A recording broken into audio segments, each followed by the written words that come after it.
Nunca pensé que la primera persona a la que tendría que temer dentro de mi propia casa sería alguien a quien llamaba familia. Tenía 12 años cuando ocurrió por primera vez. Y no fue un desconocido. No fue alguien que se escondiera en la oscuridad ni alguien que apareciera de repente. Fue alguien que estaba ahí todos los días. Alguien que se sentaba a la mesa con nosotros, que preguntaba cómo me había ido el colegio, que parecía preocuparse por mí. Alguien en quien, se suponía, podía confiar. La primera vez no entendí qué estaba pasando. No supe ponerle nombre. Solo recuerdo quedarme quieta, completamente paralizada, con una sensación rara en el cuerpo, una mezcla de miedo y confusión que no sabía explicar.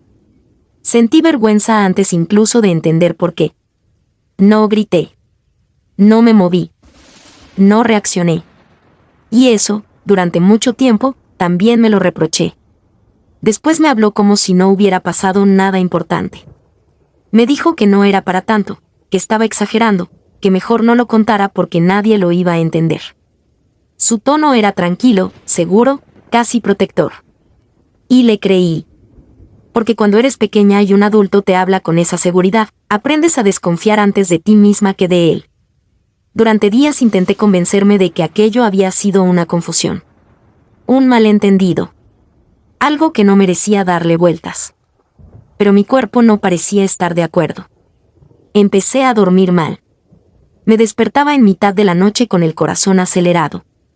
Escuchaba ruidos en el pasillo y me tensaba entera. Cada vez que notaba su presencia cerca, algo dentro de mí se encogía. Pensé que quizá el problema era yo. Que había hecho algo mal. Que había interpretado una situación que no debía. Ese pensamiento se quedó conmigo y empezó a crecer despacio, casi sin darme cuenta.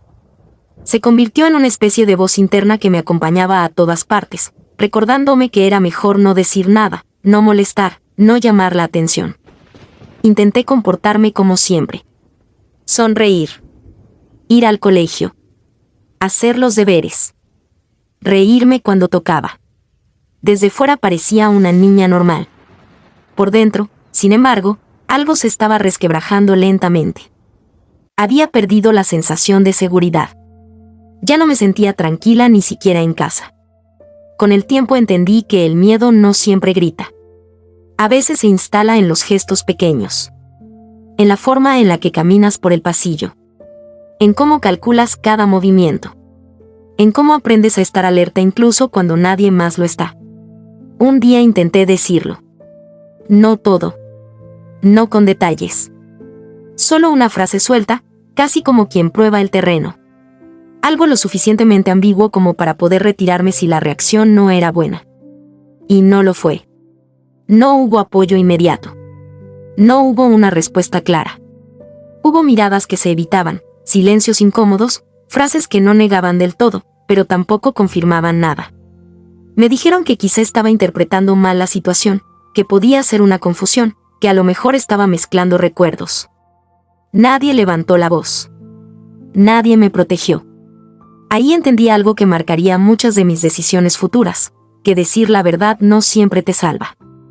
A veces te deja más expuesta. Aprendí entonces a callar mejor. A medir mis palabras. A no provocar situaciones incómodas. A hacerme pequeña para no molestar. Empecé a desaparecer poco a poco dentro de mi propia casa, como si ocupar menos espacio pudiera protegerme. El abuso no siempre es evidente. No siempre deja marcas visibles. A veces se manifiesta en la forma en la que alguien te mira. En cómo invade tu espacio sin tocarte. En cómo te hace sentir culpable por cosas que no entiendes. Y lo más duro no fue solo lo que pasó, sino lo que vino después. La culpa. La vergüenza. La sensación persistente de estar rota por dentro. Crecí creyendo que había algo en mí que no estaba bien. Que si alguien supiera lo que me había pasado, me miraría diferente. Que no merecía que me quisieran de verdad. Esa idea se me quedó grabada tan hondo que durante años condicionó cómo me relacioné con los demás. Hice como si nada. Como si aquello no hubiera existido. Pero cada vez que alguien se acercaba demasiado, mi cuerpo reaccionaba antes que mi mente. Se cerraba. Se tensaba. como si todavía estuviera intentando proteger a aquella niña a la que nadie defendió. Y aún así seguía adelante. No por valentía. No por fuerza. Sino porque no sabía cómo parar. Porque seguir era lo único que conocía. Lo que no sabía entonces es que aquello no se quedaría atrás con el tiempo. Que el miedo cambia de forma, pero no desaparece solo. Que se transforma, se adapta, y reaparece cuando menos lo esperas. Y que enfrentarlo iba a exigirme mucho más de lo que imaginaba. Porque el verdadero conflicto no fue únicamente lo que ocurrió. El verdadero conflicto fue aprender a vivir después. Y ahí empezó la parte más difícil de mi historia. Durante mucho tiempo intenté convencerme de que, si no lo nombraba, aquello perdería fuerza. Pensé que el silencio podía ser una forma de control.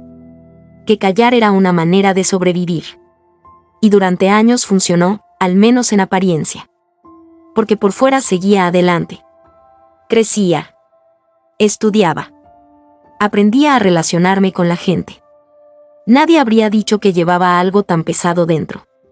Pero por dentro todo estaba condicionado por lo mismo, el miedo constante a que volviera a pasar, a que alguien cruzara un límite sin que yo supiera cómo reaccionar. La persona que me hizo aquello no desapareció de mi vida. No fue alguien que se esfumara sin más. Seguía ahí. Seguía ocupando su lugar. Seguía siendo respetada, escuchada, protegida. Y yo aprendí a convivir con esa presencia como quien aprende a vivir en una casa que cruje por las noches, fingiendo que no escucha nada. Era alguien de mi familia. Alguien cercano. Alguien que tenía autoridad sobre mí. Decirlo ahora es más fácil, pero durante años esa palabra, familia, fue una de las más difíciles de sostener. Porque cuando quien te hace daño pertenece a tu núcleo más cercano, el conflicto no es solo lo que ocurre, sino todo lo que se pone en riesgo si hablas. Aprendí pronto que no todas las verdades son bienvenidas. Que hay verdades que incomodan demasiado. Y cuando incomodan, se esconden. Se minimizan. Se diluyen. Se ponen en duda. Yo también me puse en duda. Con el paso del tiempo, el abuso cambió de forma. Ya no era siempre físico. A veces bastaba una frase.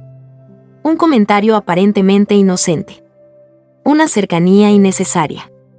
Otras veces era la sensación de estar siendo observada, evaluada, invadida. Y aunque nadie más parecía notarlo, yo lo sentía en cada músculo.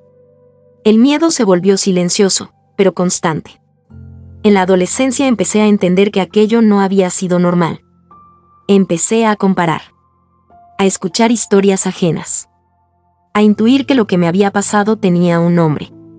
Pero entenderlo no significaba estar preparada para enfrentarlo. Nombrarlo seguía siendo peligroso. Decirlo en voz alta implicaba romper algo que llevaba años sosteniéndose a base de silencios.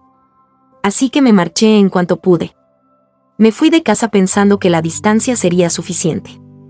Que cambiar de entorno borraría lo anterior. Que empezar de cero me permitiría ser alguien distinta, alguien no marcada por el pasado. Pero el cuerpo no entiende de mudanzas. La ansiedad apareció sin avisar. En situaciones que, en teoría, no tenían nada de amenazantes. Me costaba relajarme. Me costaba confiar. Me costaba bajar la guardia incluso con personas que no me habían hecho nada. Había aprendido que la seguridad podía romperse sin previo aviso. Mis relaciones se resintieron. Me acercaba y me alejaba con la misma intensidad. Deseaba conexión, pero temía el contacto. Había momentos en los que sentía que algo dentro de mí estaba defectuoso, como si no supiera querer de una forma sencilla. Durante años pensé que aquello era simplemente mi carácter. Mi forma de ser. No entendía que estaba reaccionando desde una herida que nunca había cerrado. El verdadero giro llegó mucho más tarde, de una forma que no esperaba. No fue una confesión pública. No fue un juicio. No fue una escena dramática. Fue una conversación sencilla, casi casual, en la que alguien me escuchó sin interrumpirme, sin cuestionar, sin intentar suavizar lo que decía. Cuando terminé de hablar, esa persona no me dio consejos. No me explicó nada. No intentó arreglarlo. Solo dijo una frase que me dejó sin palabras. No fue tu culpa. Algo se rompió dentro de mí en ese instante. No de dolor, sino de alivio. Porque hasta entonces, aunque no lo hubiera reconocido, había cargado con una responsabilidad que no me correspondía. Había aprendido a proteger a quien me hizo daño antes que a protegerme a mí misma. Ese fue el momento en el que todo empezó a cambiar. No porque el pasado desapareciera. No porque el dolor se borrara. Sino porque, por primera vez, dejé de justificarlo. Dejé de minimizarlo. Dejé de restarle importancia para que los demás se sintieran cómodos. Entendí que el silencio no me había salvado. Solo había prolongado el daño. Aceptar lo que había pasado fue duro. Mirarlo de frente fue incómodo.